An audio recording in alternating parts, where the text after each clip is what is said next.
Well, you know what? I did have the ultimate privilege of two parents in the house with a focus on educational achievement. And I want every kid to enjoy that. So part of the problem is we also have a federal government that pays single women more not to have a man in the house than to have a man in the house, contributing to an epidemic of fatherlessness. And I think that goes hand in glove with the education crisis as well, because we have to remember education starts with the family, and the nuclear family is the greatest form of governance known to mankind. So more and more people like Vivek Ramaswamy are referencing Larry Elder and talking about the epidemic of fatherlessness. However, when looking up why it matters, most articles online just list statistics. They're more likely to get better grades. Children are more likely to graduate high school. They have a better economic future. But they don't say why. And why can't a woman raise kids on her own? Welcome to Azimuth Podcast. I'm Kimberly McNabb. And I'm Barrett McNabb.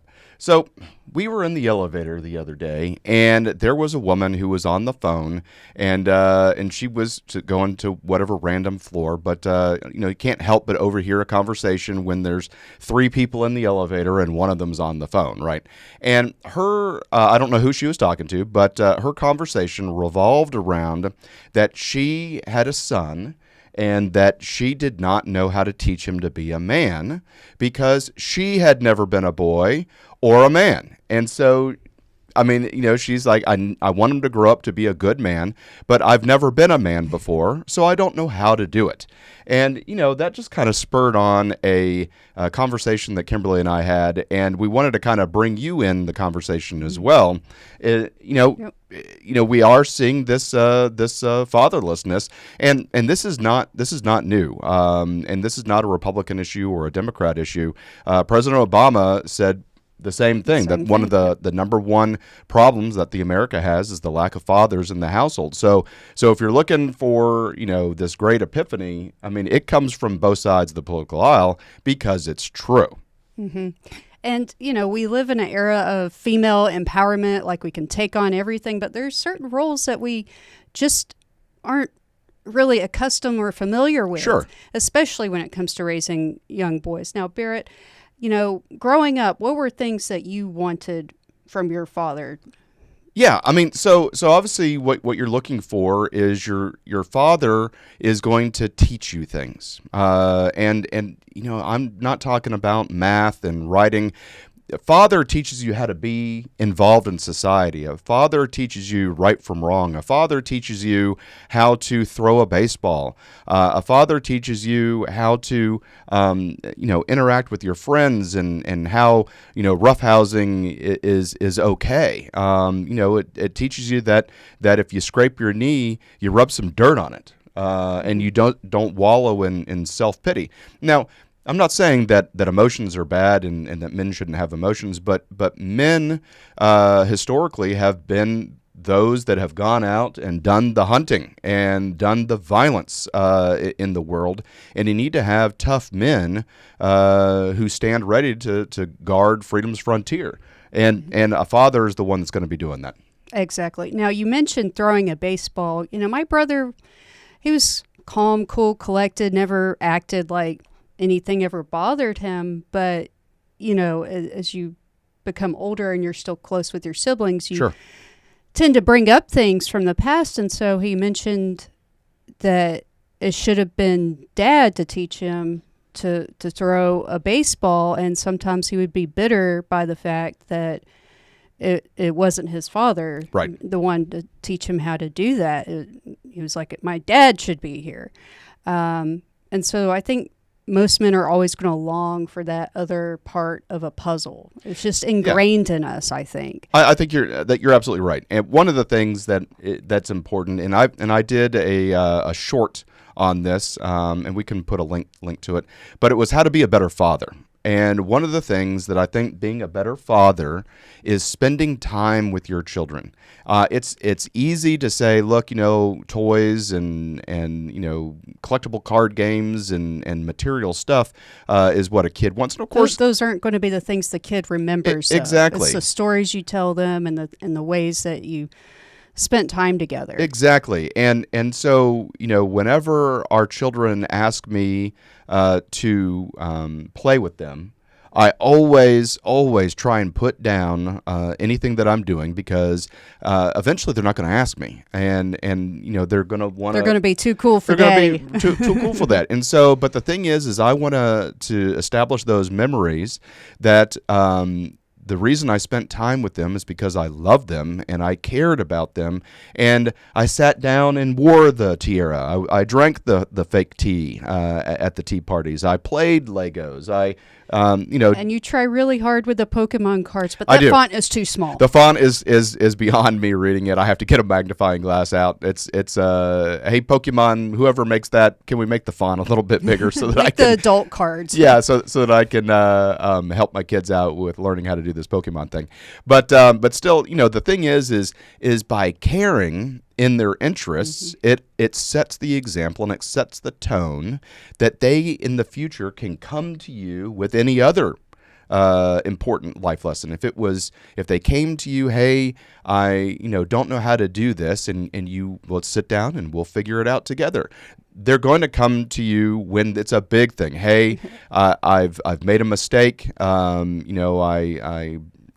like this boy at school that is really not good for them. Yeah, our daughter's like, hey, first of all, you're not dating until you're out of the house in college, but yeah, if she comes and says, I like this boy, it allows me to be able to have those intimate conversations. And intimacy, a lot of times people mistake what intimacy. Intimacy is the ability to share emotions with each other. And by developing a strong intimacy with your children, it allows them to come to you for problems. I mean, in the Army, we always say that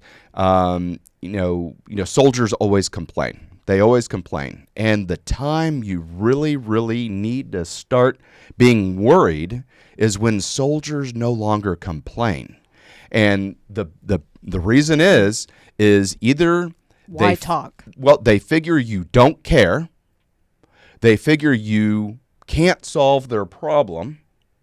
Or they figure it's just a lost cause. And so, if soldiers are complaining, you're building credibility. You're building credibility. And so you want to be able to make sure that you're able to interact with your children. And obviously, you're not talking about, integrated macroeconomics to a 6-year-old, right? But our children understand the value of money. They understand that this costs this much amount of money, and if I want something, then it's super important to go ahead and talk about that. But still, I mean, it's it's an important skill that you need to have for your children in order to have them trust you in the future. And fathers play that role. I mean, it's a kind of a dominant figure in the household.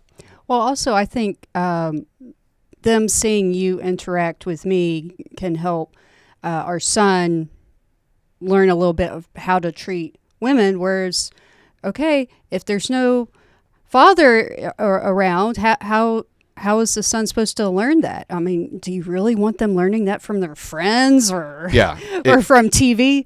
Exactly. I'd hope not. Yeah, I mean, this works both ways. We're talking about fatherless homes, and we started off with the woman in the elevator talking about she's never been a man before. But the thing, flip it on the script. So what a daughter can expect. What a daughter can expect from a man. It's so one of the things that I like to do is I like to kiss you and hold you in front of the children. I like to pull your chair out, and so that a woman and a daughter can have expectations of what a future romantic interest should be and what the standard should be. Cute as can be, our daughter, who's 5, pulled my chair out for me at the dinner table last night.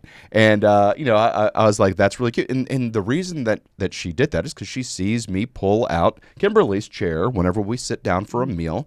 I tuck her in, and so she did the same thing. Now, obviously, we'll let that eventually, percolate into, well, man should be pulling out your chair. But still, she saw it through repetition, and she did it last night. And that is truly what is important, is you are setting the example for others to follow.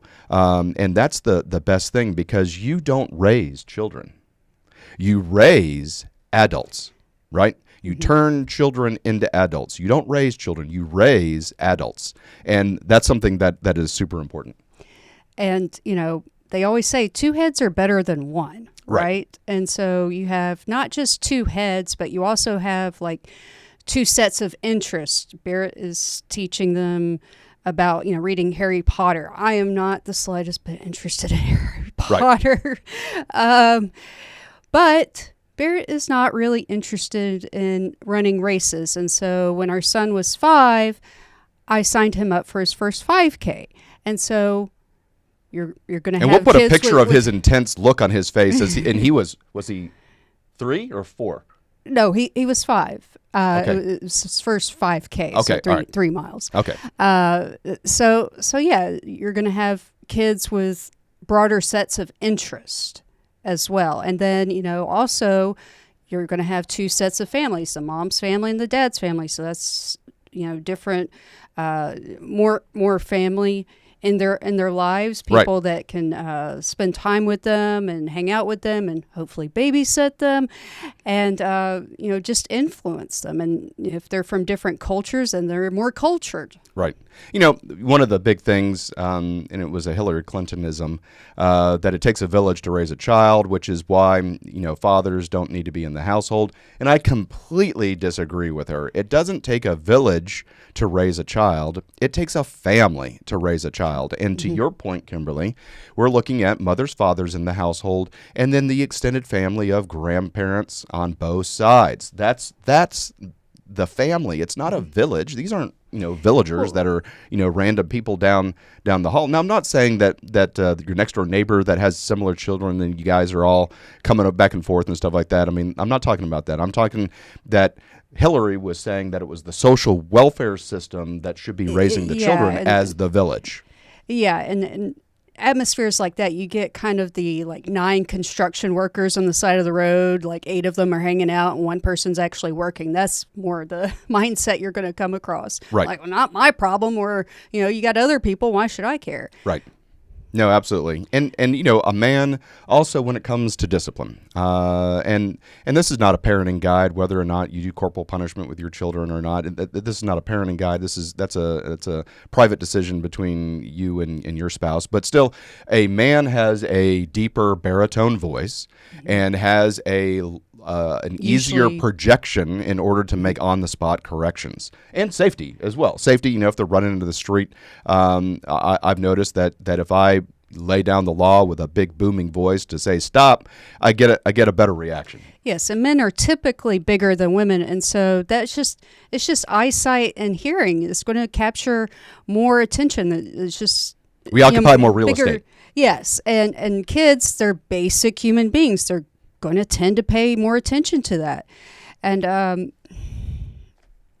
one of the things that as far as doing the things that cause physical strength or that need physical strength, being able to pick them up and throw them in the air. We've definitely gotten into some wrestling with both children, the boy who's 6 and the girl who's 5, and they're both in jiu-jitsu, Brazilian jiu-jitsu, and so it makes for some interesting roughhouse sessions when we're in the living room and we're just all wrestling, and they both gang up on me and beat up on me and stuff like that. And I'm tough. Obviously I can take it, but yes. But the technique that they're developing is starting to get worrisome because they're getting good, and so if I happen to have a loose arm or hand out, man, that is going in an arm bar in a hot second.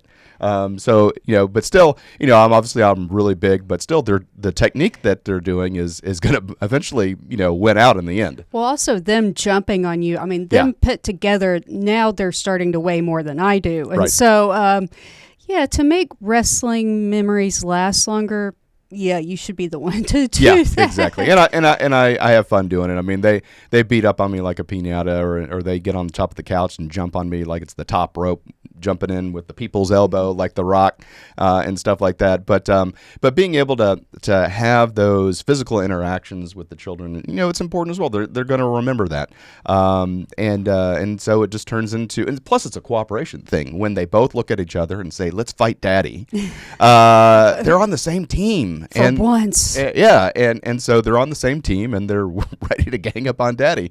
And I think the emotional, the physical, the ethics, letting them know that one of the best things I want them to do is to be good people, and to raise them into good stewards of society, good human beings that care for their fellow mankind. And that's an active role. Yeah, absolutely. Because there are some dads that are basically, as my brother put it, just lampshades that just sit Sure. there and the mother runs the whole show. And really, it's not that much better than not having a father in the household, because it's just another person that you may think doesn't care about you. right.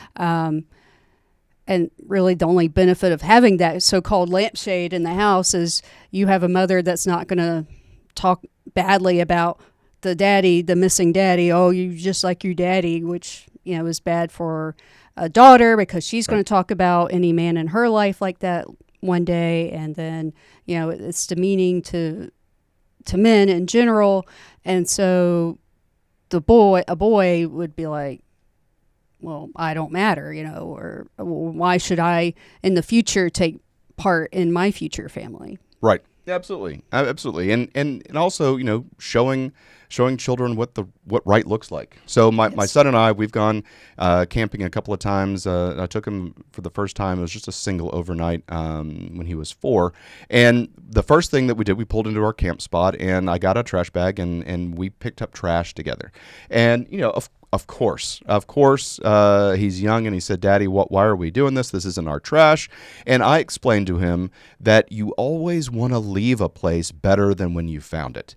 And it's those. I'm glad he asked the question. I'm glad he asked the question, because it allowed me to turn this into a teachable moment. And so when we finished up our campsite and we cleaned up our trash, we did another round of picking up other people's trash, and he got it. He got it. And now he understands that taking care of the environment is all of our responsibility. And it doesn't matter if it's a campsite or if it's a corporation or if it's a nonprofit. If you leave an organization or a location better than when you found it, we all win. Yes. And again, I think this is another example of two heads are better than one, because I'm obviously not the one that took him camping in that scenario. Right. And I like my bed, so glamping. So yeah, that's another instance where you could teach him something that I would probably be teaching him something else, but it's more in line with our regular routine. Now, what about scholastics? Oh yes, I mean, come on, have you seen Common Core math? Definitely, two heads are better than one. Right. And I explain things a certain way, and he may pick up a little bit there. You explain it a different way, he can pick up more of the picture that way. And then the teacher just explains it in a whole Martian way. Exactly. As far as I'm concerned. Well, also, in making rules, hopefully, a kid's brain will pick up, okay, two people are agreeing on the same rule. Right. Mm-hmm. What are the chances that both people are crazy in the same way? Right. If they can agree on a rule. And that's something, that's always a scene from a sitcom. Child goes to dad and asks for something, and the dad always says, "What'd your mom say?" And then the child goes to the mom and asks her something, "What'd your dad say?" And they try and play mom against dad. We do a really good job of being unified. We do not play that game. Yes, we just go straight to other parents. Like, what did you say? Yeah, that's exactly it. Because kids are smart. What was your answer? And so we eliminate the middleman, and we have excellent communication and just talk to each other. Well, there's a reason why a 6-year-old's testimony would not be admissible in a court of law. Right. Exactly. Well, also, having two parents in the household, hopefully you don't have to pay for as much child care. Yeah. So I mean, So it's an another economic benefit. reason. Yeah, it's an economic reason. And also, you either have two incomes or you have one income, but less cost of childcare. Right. So fiscal reasons as well to have two parents in the household. Yeah, we we're small business owners, and so we have a huge benefit that that we work in our businesses, but we also do a lot of our business from home. And so unlike a lot of mom and dads, Kimberly and I, we're together 24 hours a day. We work together. Obviously, we do leisure time together. And so it's kind of this amazing relationship that we have. A lot of families, we kind of joked about this a little bit when the pandemic shut everything down and people that worked in offices came home and were working remotely, and parents, moms and dads, husbands and wives were working together, and they're like, who is this person? I don't like this person. There's a reason why the divorce rates Yeah, went the up. divorce rate went up. They're like, I can't stand being around this person all the time. Well, for us, we laughed because that was just like Wednesday. Amateurs. Yeah, amateurs. We've been working together for the past 7 years together. So, so good thing we like each other and love each other. But but the children, when they come home, they see both of us, and we live kind of in downtown-ish Houston, and so we live near a major highway, which is I-10, and you see the gridlock traffic, and we picked up our children, and they're like, "What's going on there?" And I said, "It's called rush hour." And they're like, "What's that?" And I explained, that some mommies and or daddies go far away, sometimes an hour and a half away from their house to work, and then they have to drive an hour and a half back, and they're all trying to get home, and we don't have that problem. Yep. Thank goodness. Thank goodness. Yep. Okay, so one of the things that we wanted to talk about, again, Azimuth Podcast is a variety show, and not only do we talk about news and politics, but we also talk about family values and leadership, and that's one of the things we wanted to focus on this segment. So thank you so much for tuning in to Azimuth Podcast, and please stand by after these messages. Hi, everyone. Thank you for listening. If you enjoy our show with all of the stories we share, we would love your support. And it's as easy as clicking that subscribe or follow button. This will ensure you never miss an episode and keeps us bringing you these important stories. Your support makes a huge difference. Thank you so much for being part of our podcast family. Thanks, and keep tuning in. Trip, as long as you're up, son. Oh, come on, Pop. You two have fun. You live with your parents? Is that a problem? So employers are reporting that college grads are showing up to job interviews with their parents. I can only imagine, Kimberly, when I reported for my first day of infantry officer basic course, if my mom and dad were signing in with me, how much teasing and or hazing I would have gotten as I was reporting into the United States Army. Oh, man. So how did this start? Well, let's discuss this on Azimuth Podcast. I'm Barrett McNabb. And I'm Kimberly McNabb. Once again, Hollywood is in dream world. Absolutely. When I picture a case of failure to launch, Matthew McConaughey does not fit the stereotype. No, what you envision is this. That's hysterical. So, what are some of the causes, do you think? Well, I mean, it has to start from the beginning. We're over-infantilizing, people. I mean, I see on Facebook, like, kids aren't learning to tie their shoes until they're 9, 12 years old. And, you go to the park and you see kids are basically in middle school getting their shoes tied. And, the overindulgence that we have for kids is just ridiculous. I went to a birthday party a couple years ago, and there's this little kid, like 2 maybe at most, and the theme was Sesame Street, and all the plates were different characters. Some were Elmo, some were Cookie Monster, Big Bird, and so the parents, they just grab any plate, cake tastes the same on any plate, right? And they put this paper plate in front of this little 2-year-old kid, and the kid loses it, loses their mind because the plate is the wrong character. And instead of saying, it's cake, eat it, or Right. maybe even, which character do you want? No, it was, oh, I apologize to my seed, my child. Oh, please forgive me. I mean, that was the basic attitude. These two parents were pandering to this little kid, and I'm like, Right. you have fun with that because that kid's a monster in Right. the making. And One of the kids that have grown up that was never told no. exactly. I mean, just really ridiculous. And then, there's some parents that don't ever let their kid make a decision on kind of maybe at the other extreme, like only you know what's best. And so then the kid becomes kind of paralyzed on what to do. Yeah.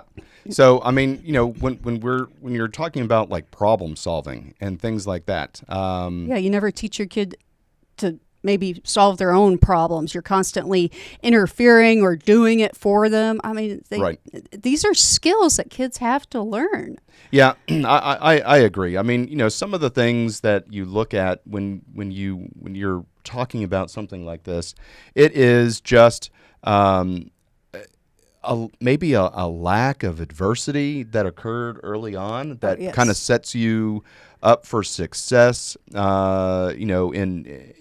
In dealing with life. I mean, if it's easy street all the time, does that really set you up for success? I mean, for example, one of the most defining moments of my life was when I was 6 years old and in first grade.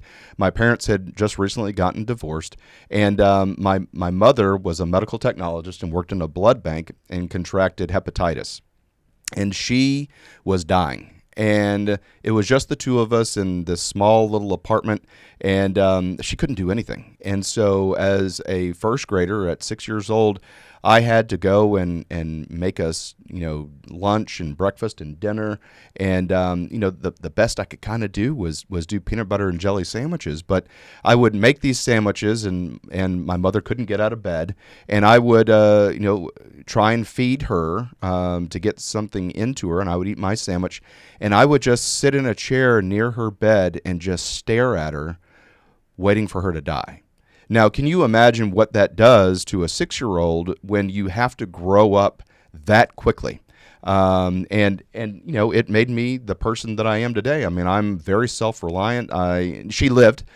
She got well, but it was took about a year and a half for her to recover from this, and so I had to be the adult in the house at 6 years old, and it kind of set me up for success. I mean, it's a horrible thing to go through at 6, but it set me up for success of being, self-reliant and being able to solve problems. And is this really that serious as a 6-year-old just waiting for their mother to die all alone in an apartment?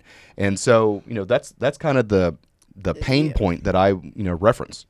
Well, when our children have their little meltdowns over Sure. so-and-so took, this little plastic gem or whatever, or, they didn't get the color they want. I'm like, is this a big problem or is this a little problem? Right. It's a big problem. Oh, I'm sorry. Where's the fire? Right. No, this is a little problem. And usually that even though they're sobbing hysterically, they will admit that it's a small problem. I'm like, okay, let's take some deep breaths, because your reaction is way oversized for the issue at hand. And, one of the things that Barrett and I have in common, not quite to Barrett's extreme, is, yes, both of our parents divorced when I was also 6 years old, and my mother would have to go to work, and she would be on these horrible things called rotating shifts. Like 3 weeks you would have to go to work at night. The next 3 weeks you go to work at kind of like at midnight through mid-morning, and then the next, first shift is more the typical, 7 to 4 p.m. type of schedule. And so sometimes she'd have to get up and go to work in the middle of the night, and I would have to turn off the alarm clock. We had one alarm clock because, we didn't have a lot of money. Sure. So there's one alarm clock in the house. And so I would turn it off, and I would have to get myself and my brother ready for school, and we would have to be out in the front yard on time for the bus to pick us up.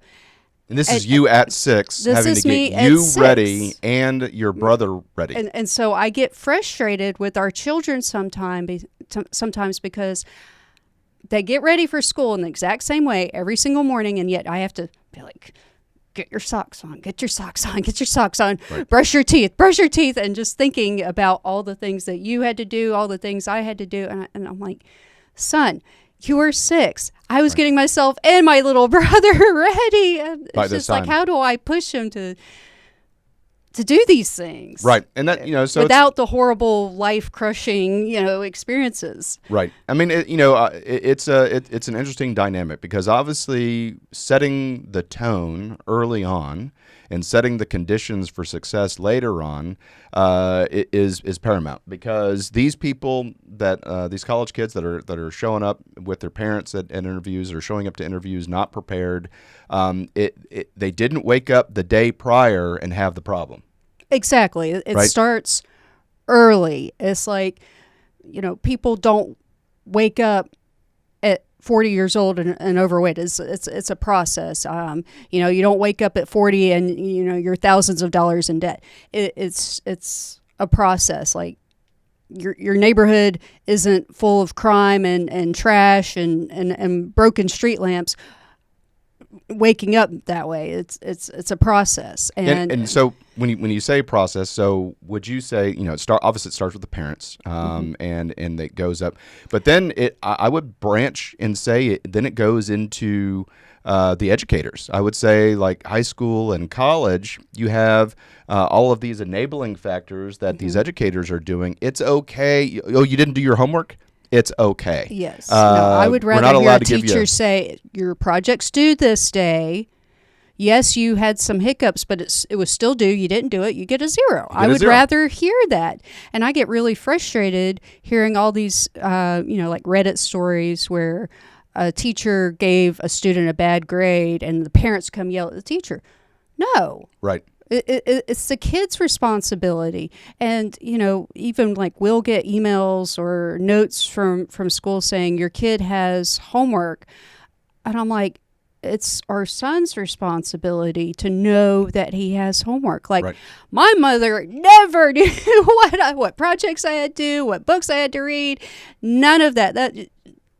It was all autopilot. Yeah, I mean, I got the consequences if it didn't happen, and the teacher told her, but like no news was good news as far as my mother was concerned. right, and with the educators not being able to fail people, they're moving on to other grades, and hey, look, you can't get an F if you turn in the project, you get unlimited time. Oh, it's like a 50-point minimum as your grade. And so you get a minimum time in order to turn in your project, but then it goes into college, and you're seeing article after article of educators that are getting fired from their universities because the students band together and say the course is too hard and it's not fair, or we asked the professor to give everybody an A and the professor said no, so now we're going to do cancel culture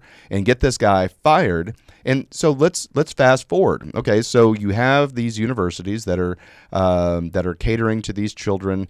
I mean, there was a big protest at NYU last year where they're saying we want everybody to get an A in our courses. And so what happens is you get into the job world and you have your project, and your stock price is dependent upon this project being completed on time, and it's not completed on time. You're not cancel culturing the corporation. You're fired. You're fired for not getting this project done and having the stock price go down.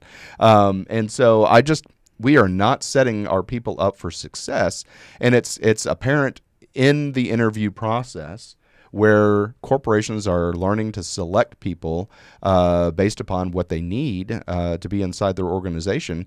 And the Gen Z people showing up, just they don't have eye contact. They don't know how to shake a hand. Being firm. They don't know they didn't do any proper research of the company and look at the website and find out what products the company makes. They're just totally unprepared. And just the icing on the cake is when you show up with your mom, so that your mom can answer questions questions that the hiring manager is asking. Well, going back to, the grade, the course is too hard. Well, say if it's like a civil engineering course. Oh, it's too hard. Well, you know what's going to be really hard? When a bridge you designed collapsed. Right. I mean, come on. Because you got an A in mechanical engineering. When you didn't deserve it. Right. Deserve it. And, also you're seeing like 18-year-olds that don't know how to drive.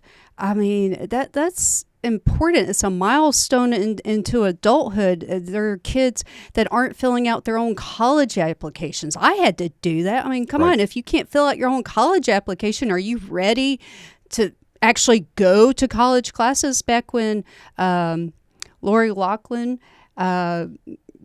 had the whole scandal for paying for fake, admissions for her daughter to go to college. I'm like, really? And she should be getting herself into school. She's 18 years old. I mean, and come she posted on on. social media all the time, all these little TikTok videos or Instagram videos about how she hated going to college and she didn't even want to be there.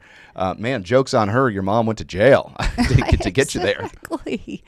Like, get yourself into school, or if your kid doesn't want to go, don't make them. But, parents need to set milestones and expectations.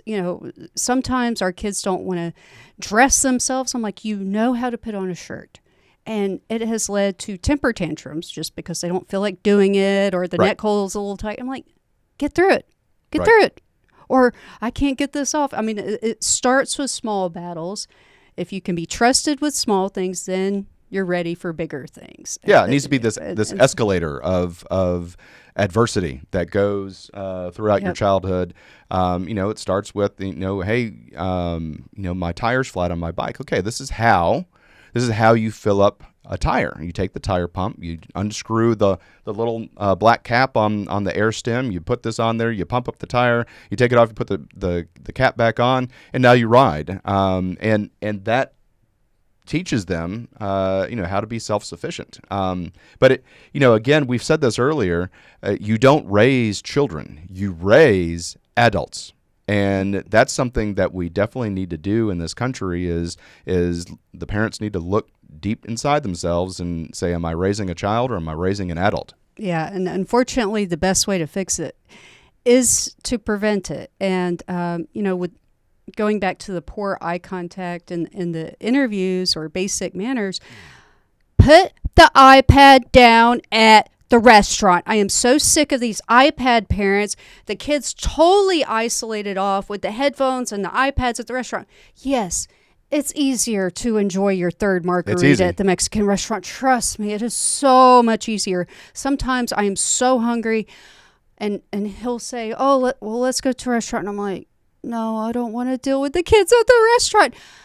But they have to learn how to treat people. Right. It's basic, like saying please and thank you to the staff at the restaurant, knowing how to order. If the waiter's waiting on you to decide something, pick something, the kid sees how you do it. Right. And as they get a little older, you start making the kid do it. It starts small steps. But if the kid's always plugged into the iPad, they're not aware of the mess they're making, or you saying please and thank you to the wait staff, and knowing how to tip and whatnot. Is little baby steps. Yeah, and then they can take the big steps. I agree. It's consistency. It's consistency in doing the right thing, and eventually you're going to have an adult, and so we obviously need that. I mean, we have some serious industry in the United States, and we're seeing a decline in as far as I'm concerned, is intellectual horsepower, and getting stuff done and common sense. I mean, there's obviously the young woman who went viral for her Instagram or TikTok video that talked about a 9-to-5 job and how difficult it was and things like that.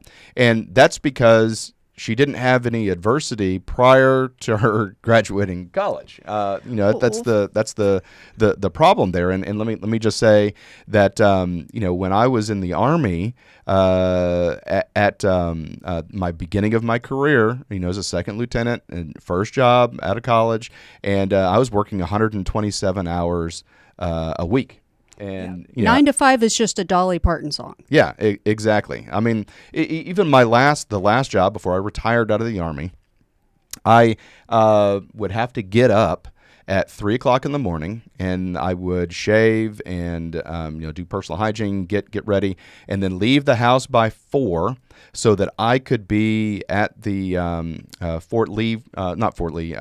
Shaw Air Force Base, and by 5. Because I was the country desk officer and the branch chief for the Arabian Peninsula and Levant, and I would have to contact the U.S. Embassy in Abu Dhabi, United Arab Emirates. And as I was coming in to work, they were leaving to go home. And so I had to do an update or get a debriefing of what went on in UAE while I was sleeping. And so I would get that update for an hour, and then I'd go to do physical fitness training at 6, continue on with my day.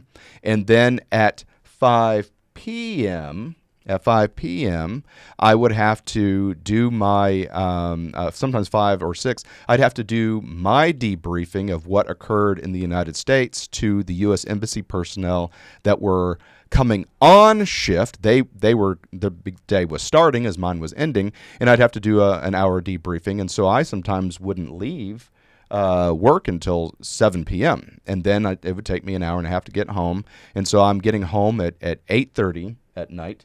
And then I'd wake up at 3 o'clock again the next day. So, that's at the tail end of my career. That's after a very successful career. That's still a lot of hours, even at the tail end.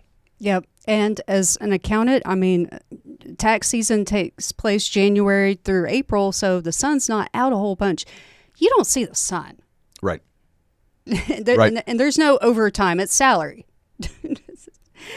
So anyway, just sleep less, print less.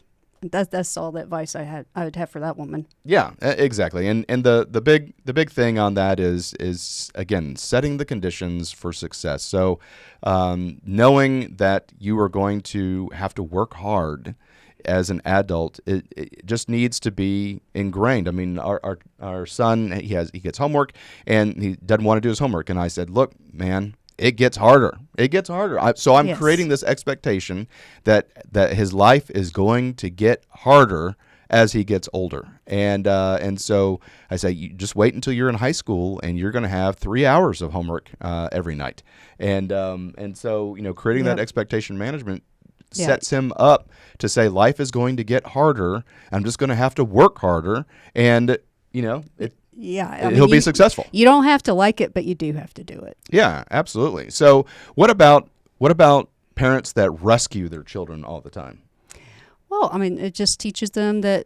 And I'm not talking about a car's coming and you're like, well, let's see what happens if I don't go grab them. No, I mean, it's the parents that do the project for the kid. I mean, the kid's not going to take any pride in the work because mommy and daddy are going to do it, and they're just going to expect to be handed everything everywhere they go. Right. I mean, it's just setting up the expectations. Yeah, I mean, even some of the homework that we do with our son that gets assigned by the teacher, we sit down and help him go through. We don't give him the answer, but some of it we are actually learning how to do ourselves because it's this Common Core.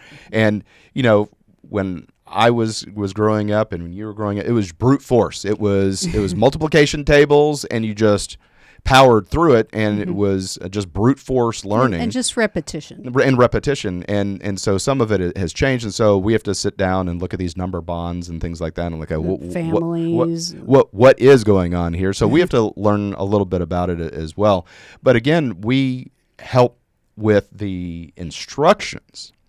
The application, we make our son do it. Yes. I mean, we make him do it. And so we're not doing the homework for him. We sit down and he does it. We help him interpret the instructions because, again, it's weird, different than from when I went to school. But still, it just seems as though if parents just do the homework for them, then they get in that repetition. And, again, it sets them up for failure for later in life. Yep. So, all the things we talked about, psychologists call it this process independence training. And again, it's just empowering people to become self-reliant and, reaching small goals. whether it's teaching them to brush their own teeth, cooking a meal, and the same thing when I actually trained as a CNA, certified nursing assistant, and so one of the practical training things was to work at it was basically a hospice. But if a patient could, no matter how painful it was to watch, yes, it would be faster for you to feed them yourself. But if they're capable of doing even just a little bit, let them do it. Yeah. I mean, and gives them something to hope for and something to some do. sort of self-reliance, and people need even if it's just that small self-reliance. Right. That makes sense. Yeah. That makes sense. I mean, we're as human beings, we're task and goal oriented. Yep. We need something to strive for, and it can take little steps. Right. Well, I tell you, if you don't do these steps, if you don't set your children up for success, your future is going to be riding high like the likes of Hunter Biden. Raising your child to just be effectively worthless and dependent on daddy. Yeah, I mean, you just don't want that, and this guy's in his 50s, I think. Never had to do anything for himself. Yep. So anyway, raise your children to be adults. You don't raise children, you raise adults, and I think setting up corporate America for success by having good quality candidates would be awesome. So anyway, thank you so much for tuning into this segment of Azimuth Podcast. Stay tuned after these messages. Hi, everyone. Thank you for listening. If you enjoy our show with all of the stories we share, we would love your support. And it's as easy as clicking that subscribe or follow button. This will ensure you never miss an episode and keeps us bringing you these important stories. Your support makes a huge difference. Thank you so much for being part of our podcast family. Thanks, and keep tuning in. What did you want to be when you grew up? An artist? An architect? At one point, I even wanted to be a pilot. But Okay. I was short and had bad eyesight. Well, the dream is now revived. Welcome to Azimuth Podcast. I'm Kimberly McNabb. And I'm Barrett McNabb. Let's watch this inspirational video. Welcome aboard, folks. We are very proud to share that your pilot is the most diverse pilot on record. She is a 3'2" transgender pansexual Native American man who identifies as a 6'tall Korean woman. Any volunteers to help reach the controls are welcome. You will want to buckle up as her epilepsy is often triggered by the flashing lights in the cockpit. Remember to keep a whisper volume level as she may have to consult instructional videos as a refresher during the flight. Now, can we get a big cheer for diversity?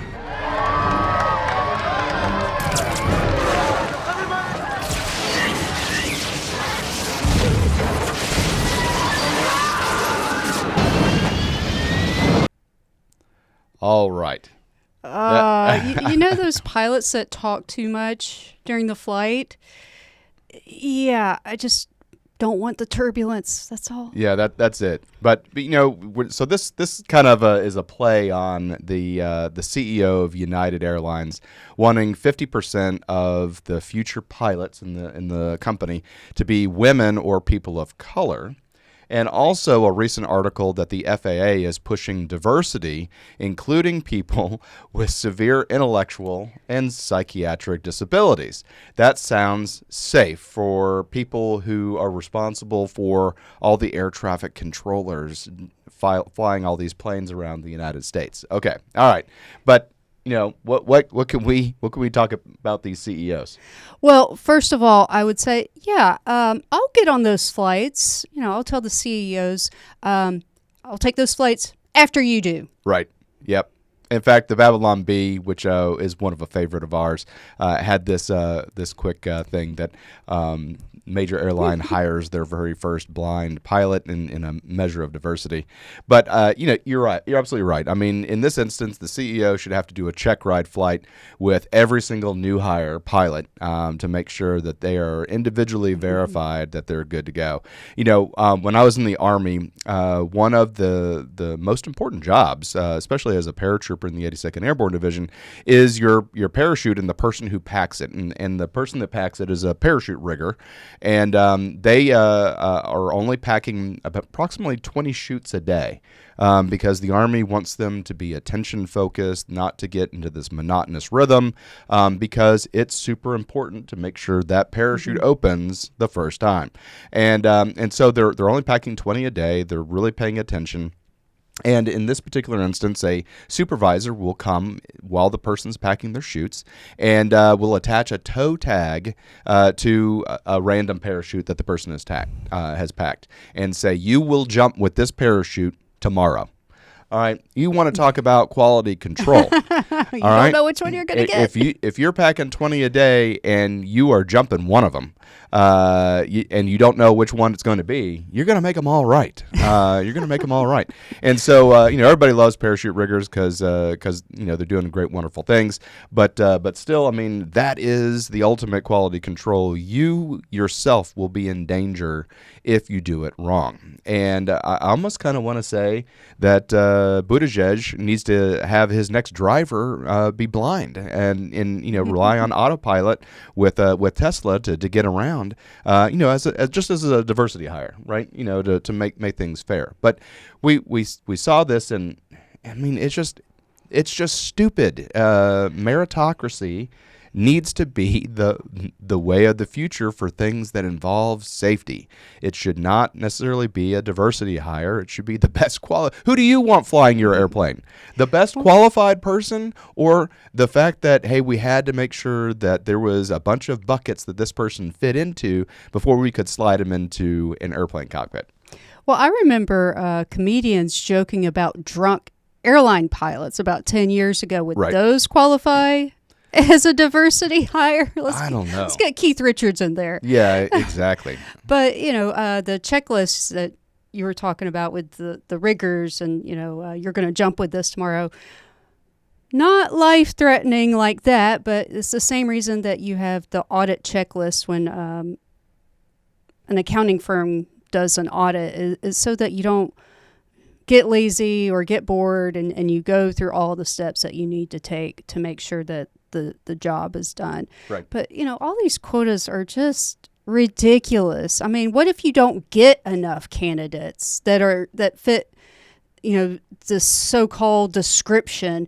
I mean, are you going to go round up people in public at gunpoint and say, we need you? Well, that's a to great fit our point. Quota. That's a great point, Kimberly, because the airlines are experiencing a pilot shortage right now anyway, right? So besides the fact that that there's a shortage of pilots, going in and making the pilots that are going to fill that shortfall, not necessarily the best one, but just the ones that can, you hold a piece of glass up to them, and if they can fog a piece of glass, then you hire them. I mean, it just seems as though that puts all of our lives at risk. Exactly. And, they're even including people with epilepsy. Like, they can't go to a nightclub, but they can flip all the switches and fly an airplane at night. Well, yeah, I mean, especially, and see the air traffic controllers blinking.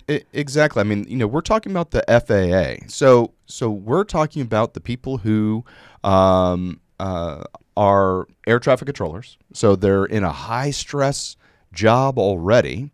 Okay, because we want to make sure that all of these blinking lights don't merge, which would be an in-flight collision. But then we're also talking about people that do these safety inspections. So the Alaska Airlines Boeing 737 MAX 9 problem with the door plug that blew out, the FAA goes in and starts doing inspections of these aircraft and also doing the inspection of the one that had the big problem. And you want those people to be sharp as a tack. You don't want an intellectual disability, having the person be a distraction while you're trying to figure out how airplanes don't crash. Exactly. And also, can you imagine having a pilot like the one that they described on there? Because I get annoyed enough when airline pilots, under normal circumstances, get on the the speaker, and they're just blah blah blah blah blah. We're dissenting at this. I'm like, dude, just shut up. I'm not experiencing turbulence. We're on time. That's all I care about. Can you imagine getting lectured about all the little check marks that they Right. they fulfill? Like, oh yes, I identify as this, and my pronouns are blah blah blah blah. And it's just like, dude, really? I just want to watch my movie on my iPad. You're absolutely right. Although I will have to say that sometimes the jokes that the Southwest Airlines pilot tells, it seems like that they all have a comedian. That's part of their screening process.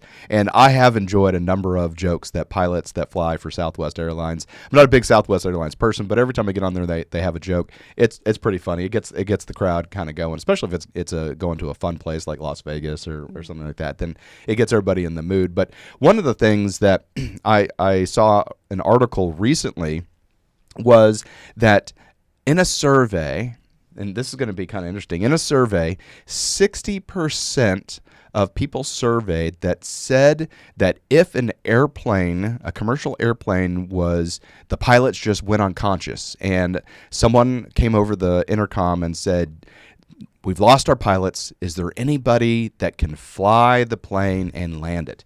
And 60% of men said that they could fly and land a commercial airliner. And, in the article, a pilot was saying this is highly unlikely that this would occur. Yes, there have been people that have landed airplanes via, Johnny on the spot air traffic controllers, but these are small airplanes, and the person was receiving flight instructions. So they've gotten some basics of flight, and this particular instance, there was a flight instructor that had a heart attack, and the student did have to land the plane, but it was a small plane. They don't have 5 million little gears in there. Yeah, well, a small plane, and the fact that the person had 3 to 5 weeks of ground school already, and some of the avionics book lessons and things like that, and the air traffic controller was able to do that and land them on a small private field. But still, 60% of people said that they could just because they flew Microsoft Flight Simulator, that they could land a commercial jet. Now, if people are saying that they could do it, then can somebody with epilepsy or can somebody with a mental disability? 60% of the population shouldn't even qualify to be a passenger with all these stories about things people do on airlines to get them kicked off. I mean, women screaming, "He's not real." Right. I mean, seriously, that's quite a stretch Right. when you can't even be a passenger. Yeah, so I just saw that was kind of related, that such a high percentage of people said, "Yeah, I can do that." And how many people who go and watch a kung fu movie come out of the theater thinking they could do kung fu? I mean, seriously. Exactly. It's not like The Matrix where you can just kind of insert that program in your head and then you know kung fu. Well, show me. Yeah, come on, Elon Musk. Let's get on that one. But, another problem with this is there are actually maybe a couple people out there, but there are some people out there that actually have pride. And so they don't want to just go work anywhere. They want to go work for the best. Like Sure. You hear about these big shot lawyers. They don't want to go just work at any little dinky law firm in some small town. They want to go to the big wigs in New York City. They want to work at the big law firm, or they, want to go work on Wall Street back when New York meant something. And so, these companies are just watering down their priorities with things that don't actually add up to their productivity or their reason for existing in the first place, to their bottom line or to their safety. They don't want to be the best anymore. I mean, and they're not going to be the best when the planes start falling from the sky. Yeah, I couldn't agree more, Kimberly. I mean, when you look at the DEI, the inverse of that is the DIE. When you do DEI, you wind up dying. And so, in this particular instance with the airplanes, but there can be too much of anything. So I think doing all of the diversity hires just for diversity's sake rather than a meritocracy is just intrinsically wrong, because companies have two things, especially a transportation company. They have responsibility to their shareholders, especially if they're a publicly traded company. And so they need to make sure that they are growing their profit shares so that the stockholders and shareholders get a good return on their investment. But two would be safety. I mean, really, you need to get the airplane from point A to point B in the safest way possible. And, given 20 people, I would rather take the half that were good than the half that were not. I mean, there's always that joke of what do you call the guy who graduates last in his class at medical school? Doctor, right? But would you want that person to do the brain surgery on you? I mean, they qualified everything to be done, and I don't care if they're white, green, brown, a woman or not. But the guy that graduated last, do you want that guy or girl doing the brain surgery? Well, also, you're going to be unconscious. What do you care what they look like? Just like the pilot. I'm not going to be staring at the pilot. Exactly. I don't care what they look like. Exactly. I just want the person to get us there safe. I mean, and it's also insulting. It's like just because you're a woman doesn't, what? You're less capable, you're less intelligent than a white man. But, they also included dwarfism. You can't reach the controls. That made me laugh. I'm sorry, but you got to be able to reach the controls, and you're supposed to be, you're supposed to have your seatbelt on. And so, okay, take the seatbelt off. Well, guess what?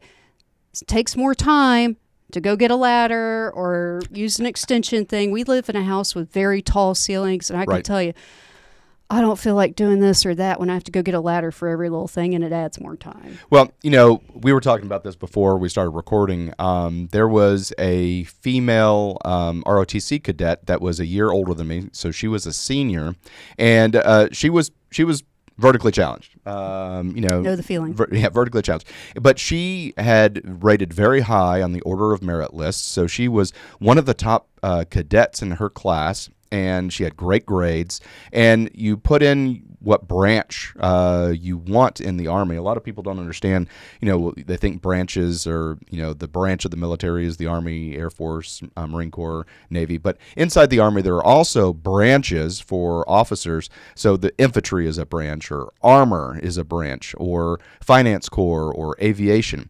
Anyway, she wanted to be a helicopter pilot. She wanted to be an aviator. And she just... If you said, well, who's meritocracy, who is stacked up to earn the coveted spot to be an aviator, she would be there. She would be not because she was a female, but because she earned it through meritocracy, through her grades, and through her military prowess and things like that.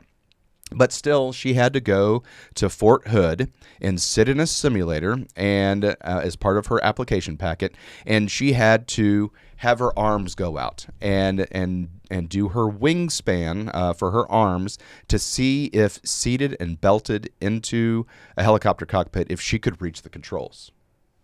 And life just made her not tall enough, and her arms not long enough. She physically did not meet the criteria to fly a helicopter. And, it didn't matter if a diversity hire was going to say, well, we need more female aviators. She couldn't do it. She could not reach the controllers.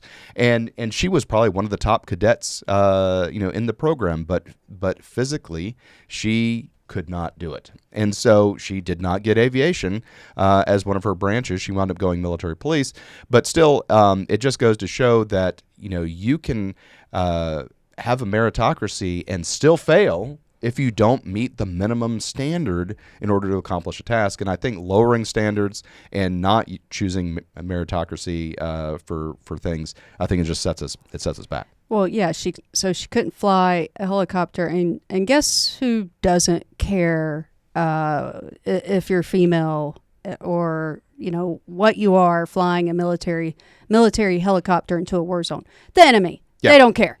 They're going to shoot you. Yeah. Absolutely. I mean, so the FAA, they released a video, Kimberly, I think you told me about. Oh, yeah. So the FAA put out a 2.5-hour video. I'm sure that was a nail biter. Oh, yeah. No, the subject, especially nail biting, includes Inclusive Language Summit by the FAA. So what? We're so perfect on safety and aviation maintenance, as we saw last week with the door being ripped off. Right. Thousands of feet in the air. Yeah, we have such a perfect record. Let's spend 2.5 hours on inclusive language and pronouns. Yeah, priorities, people. Yeah, I mean that is just beyond silly. I mean, so my mother always told me when I was growing up, you need to do the things you have to do before you can do the things you want to do.